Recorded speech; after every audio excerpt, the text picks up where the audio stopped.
பொதுவாக வந்து இப்போ மேஷ லக்கணம் இருக்குன்னு வச்சுங்களேன், இந்த நிலம் வாங்கக்கூடிய அமைப்பு இருக்குன்னா இருக்குது.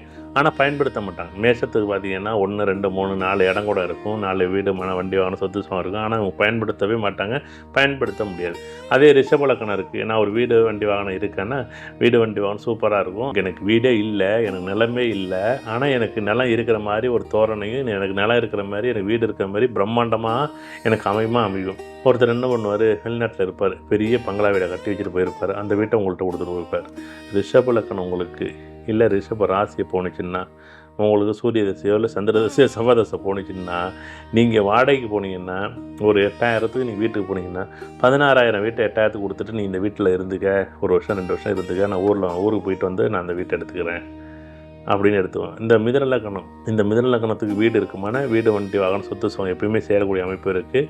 இவங்களாக தான் அதை பற்றி யோசிக்க மாட்டாங்க. இவங்கள்ட்ட தான் அந்த பொறுப்பு இருக்குது. இவங்க வாங்குறேன்னா வாங்கிக்கலாம். கடக லக்கணத்தை பொறுத்தளவுக்கு எப்பயுமே வீடு, வண்டி, வாகனம், சொத்து சுகம் வந்து 33 வயசு 34 வயசுக்கு பிறகு ரொம்ப அமைப்பு நல்லாயிருக்கும். ஒரு 33 வயசு இருக்குது, எனக்கு கடக லக்கணம் போகுதுன்னா வீடு, வண்டி, வாகனம், சொத்து சுகம் அமையக்கூடிய அமைப்பு இருக்குது. அதே சிம்ம லக்கணமாக இருக்குது.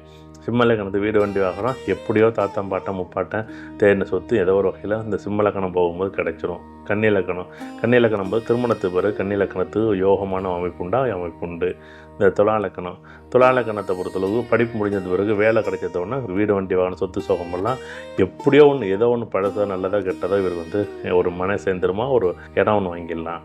விருச்சிக லக்கணத்தை பொறுத்தளவுக்கு என்னதான் இருந்தாலும் அதை வந்து பயன்படுத்தாமல் இருக்கிறத மாற்றிக்கிட்டு இதை வைத்து அதை வாங்கலாம், அதை வைத்து இதை வாங்கலாம் அப்படின்னு சொல்லி தேவையில்லாத ஒரு மின்மின் முரணாக இருக்கும். தனுசு லக்கணம் இருக்கிறது எல்லாத்தையும் காலி பண்ணிவிட்டு இருக்கிற இடத்த விட்டு நகர்ந்துக்கிட்டு இதை விட நல்லா இருக்கும், அதை விட அது நல்லா இருக்கும்னு போய்கிட்டே இருக்கும். அடுத்தது மகர லக்கணத்தை பொறுத்தளவுக்கு வீடு அமையாது, நிலமாக அமையும். வயல்வெளி சம்மந்தப்பட்டதாக அமைச்சிக்கலாம். கும்பலக்கணத்துக்கு எங்கேயோ சொத்து இருக்கும், பயன்படுத்த முடியாது. பயன்படுத்தலை, ஆனால் வந்து எங்கேயோ சொத்து இருக்கும். எந்த சொத்து இருந்தாலும் பயன்படுத்த முடியாது. மீன லக்கணம் திருமணத்துக்கு பிறகான வாழ்க்கை நல்லா இருக்கும். அதுக்கு பிறகு வீடு, வண்டி, வாகனம், சொத்து சுகம் உண்டா இந்த மீனத்துக்கு உண்டு. நம்ம வயதுக்கு தகுந்த மாதிரி மாறும்போது நம்ம இந்த லக்கணம் எல்லாத்தையும் தனித்தனியாக ஒவ்வொரு குறிப்பிட்ட வயசுக்கு தகுந்த மாதிரி பேசணும். ஒரே மாதிரி நம்ம பேசுகிறதுக்கு இதில் பண்ணவே முடியாது. அதட்டு மேஷத்துலேருந்து மீனம் வரைக்கும் நம்ம பேசும்போது நம்ம கவனமாக பேசணும். நல்லது.